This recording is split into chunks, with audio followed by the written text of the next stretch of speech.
What was behind this exemption, if nothing more than a personal relationship? Well, good evening to you and to Tyler. Thank you for having me back. Oh, it's just, it's more of the same with this administration and with this president. Sanctions are on, you're exempted. Tariffs are on, we'll reduce it for you. Tariffs are off. It is this erratic behavior by the president, by the administration.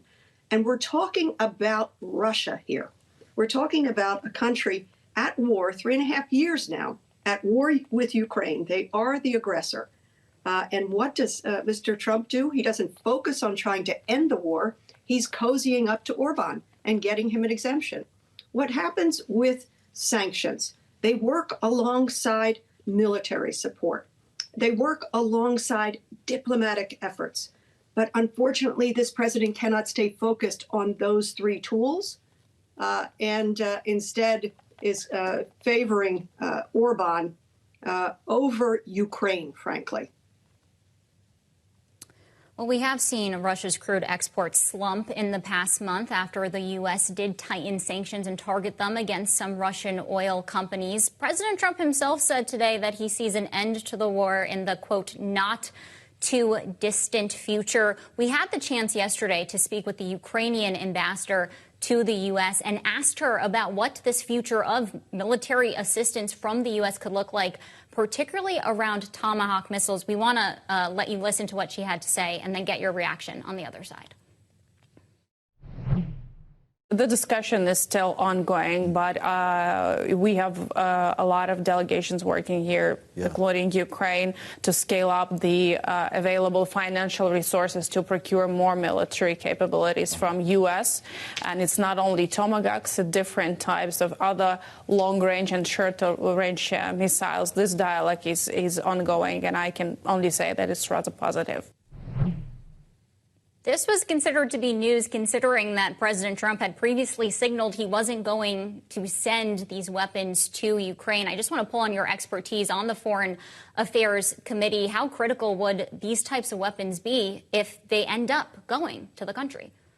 I certainly hope they do. Again, it's this erratic on and off again nature. But I'll take the good news. If the administration is actually talking in a favorable way about supporting Ukraine with the Tomahawks and other weaponry, that's what we should be doing. I argued this under the Biden administration. This invasion started in February of 2022, not to talk about, of course, the 2014 incursion.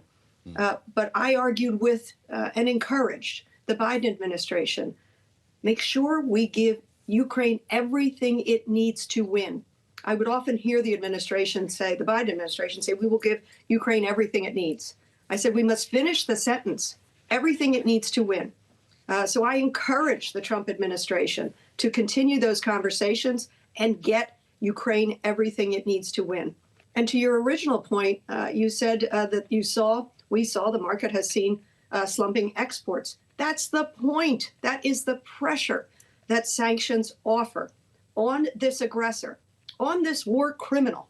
After all, we're talking 20,000 children stolen from Ukraine, taken to Russia, recultured, retaught in Russia. Why would we ever take our foot off the gas? Bad metaphor to use in this conversation.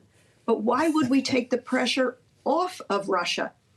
Ukraine needs everything it needs. It needs the support of us and Europe, which it has, to make sure it has everything it needs to win, and to stop the loss of life. Russia is losing extraordinary numbers of soldiers. It's somewhere in the area of 1 million soldiers. I guess that means nothing to Mr. Putin, but it means something. The loss of life means something to the civilized world. And this dancing with Orban today, I'm very discouraged by. I wish the president would focus on actually diplomatically, economically ending this war and getting Ukraine the reparations it needs to rebuild. Congresswoman, we're at day 38 of a government shutdown.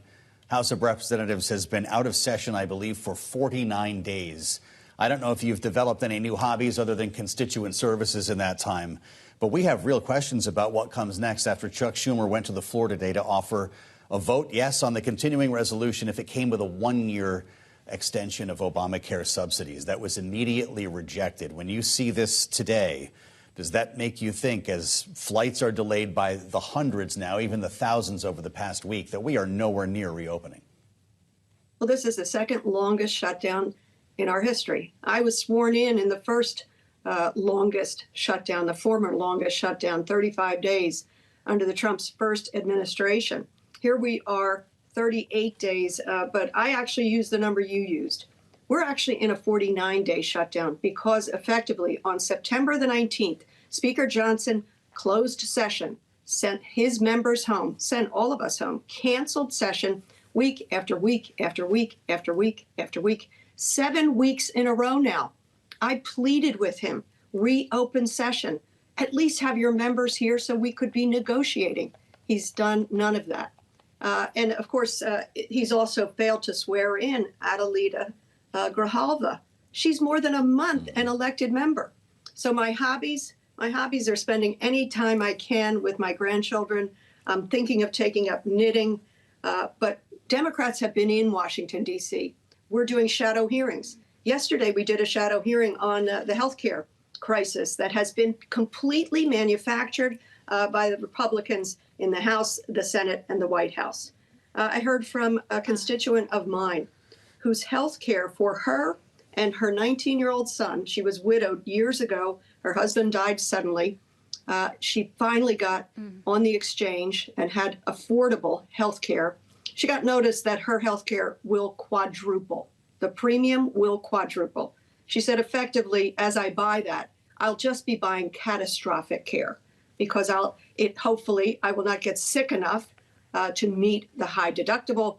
And this is absolutely hurting ordinary people. I met with air traffic controllers today from Reading and from Philadelphia. Do you know the hurt they're in as they just got their paycheck? It comes across with a big zero on it as they are required to work. And they're so proud of the work they do, keeping us safe, keeping the skies safe for us. This is entirely manufactured. It is disgusting to me. And it could be solved by this president in an hour if he wanted to. He's the great deal maker. And of course, if the Republicans would just come back to work.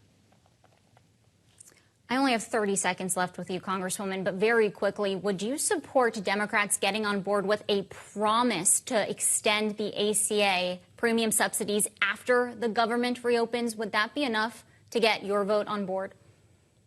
No, absolutely not. They haven't promised. So you need that a deal. before. You need a deal ahead of time. Yeah, you actually have to put it down on paper. We actually have to legislate it. We have to make sure that people can afford their health care. They have tried for 12 years to undo people's health care, and this is their backdoor way of doing it. We're not going to let them do that. It hurts way too many people.